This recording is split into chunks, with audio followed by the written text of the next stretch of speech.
Assalamualaikum warahmatullahi wabarakatuh.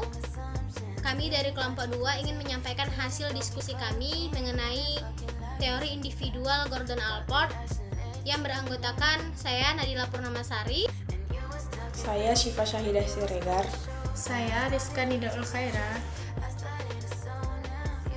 Pokok-pokok teori Allport. 1. Struktur dan dinamika kepribadian. Dalam teori Allport, berbeda dengan teori-teori yang lainnya yang dapat dipergunakan sebagai rangka pembicaraan struktur. Menurut Allport, struktur kepribadian yang paling utama dinyatakan dalam sifat-sifat atau traits, dan tingkah laku juga didorong oleh sifat-sifat. Jadi, struktur dinamika itu pada umumnya satu dan sama. Selain itu, Allport juga menekankan pembahasan utama dari teori tersebut yang terletak pada sifat. Sedangkan di samping itu ada yang namanya attitude atau sikap dan intention atau intensi yang diberi kedudukan sama oleh teori yang lainnya, sehingga ada yang menamakan psikologi Allport itu adalah trait psikologi. 2. Kepribadian, watak, dan temperamen. Kepribadian, Allport mendefinisikan menjadi 50 definisi yang dikemukakan oleh para ahli di bidang tersebut. Dan secara singkat, Allport mendefinisikan kepribadian sebagai what a man really is. Namun, definisi tersebut kurang memadai dan terlalu singkat, sehingga membuat Allport mengemukakan kembali definisi tersebut agar lebih memadai. Yang didefinisikan kepribadian adalah organisasi dinamis individu sebagai sistem psikofisis yang menentukan caranya yang khas dan menyesuaikan diri di lingkungannya. Watak. Allport menyebutkan kata watak adalah menunjukkan arti normatif yang didefinisikan sebagai character is a personality evaluated and personality is character devaluated, yang artinya karakter adalah kepribadian yang dievaluasi dan kepribadian adalah karakter yang direndahkan. Temperamen. Maka, Allport mendefinisikan temperamen adalah gejala karakteristik dari sifat emosi individu, termasuk juga karena rangsangan emosi, kekuatan beserta kecepatannya bereaksi, kualitas kekuatan suasana hatinya, segala cara difluktasi dan intensitas suasana hati. Dan gejala ini tergantung pada faktor konstitusional dan karenanya terutama berasal dari keturunan. Selanjutnya ada pembagian sifat menurut Allport. Yang pertama itu ada pengertian sifat sendiri yang secara umum dapat diartikan sebagai determinasi atau predisposisi, yang kemudian Allport juga mendefinisikan sifat ini sebagai sistem neuropsikis yang digeneralisasikan dan diarahkan dengan kemampuan untuk menghadapi bermacam-macam perangsang secara sama, memulai serta membimbing tingkah laku adaptif dan ekspresif secara sama pula. Yang kedua, ada perbedaan sifat dengan beberapa pengertian yang lain. A. Kebiasaan atau habit. Sifat dan kebiasaan adalah tendens determinasi, akan tetapi itu lebih umum, baik dalam situasi yang cocok maupun dalam respon terjelma darinya. B. Sikap atau attitude. Pengertian sifat dan sikap susah untuk diberikan karena kedua-keduanya itu adalah predisposisi untuk merespon sesuatu, kedua-keduanya mempunyai ciri khas masing-masing dan dapat membimbing tingkah laku, serta sifat dan sikap itu adalah hasil dari faktor genetis dan belajar. Di sini terdapat perbedaan antara sikap dan sifat. Sikap berhubungan dengan objek, sedangkan sifat tidak.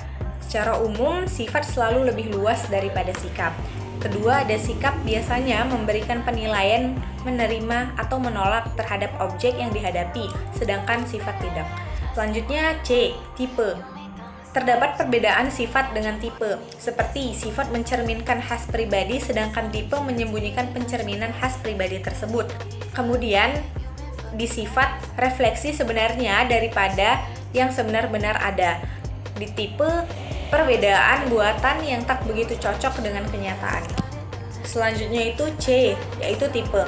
Terdapat perbedaan sifat dengan tipe. Sifat ini mencerminkan khas pribadi seseorang, sedangkan tipe menyembunyikan pencerminan khas tersebut.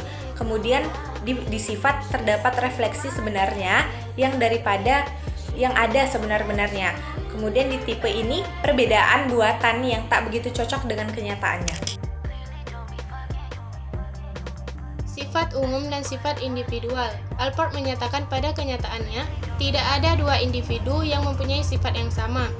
Kalau diartikan secara teliti, definisi sifat itu hanya sifat individual lah yang sifat sebenarnya, karena sifat selalu ada pada individu-individu dan tidak dalam masyarakat.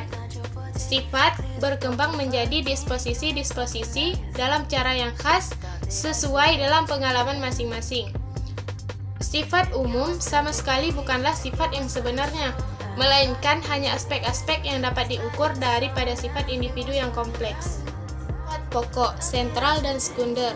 Sifat pokok atau cardinal trait. Sifat yang dominan sehingga hanya sedikit saja kegiatan yang tidak dapat dicari, baik secara langsung maupun secara tidak langsung. Sifat central trait. Lebih khas dan cenderung terhadap individu yang memiliki khas atau karakteristik yang sering berfungsi atau mudah ditandai.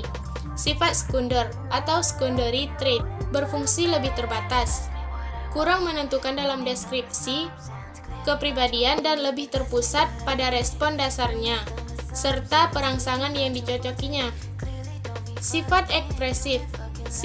Sifat ekspresif merupakan disposisi yang memberi warna atau mempengaruhi bentuk tingkah laku. Selanjutnya, kebebasan sifat-sifat. Allport berpendapat bahwa sifat itu dapat ditandai bukan oleh sifat bebasnya yang kaku, tetapi oleh kualitas memutusnya. Selanjutnya, konsistensi sifat-sifat. Kesimpulan-kesimpulan yang digunakan untuk menandai sifat adalah konsistensinya. Selanjutnya, intensi. Istilah intensi adalah harapan-harapan, keinginan-keinginan, atau cita-cita seseorang. Sekian penjelasan singkat dari kelompok kami. Bila ada salah kata, kami mohon maaf. Wabillahi taufik wal hidayah. Wassalamualaikum warahmatullahi wabarakatuh.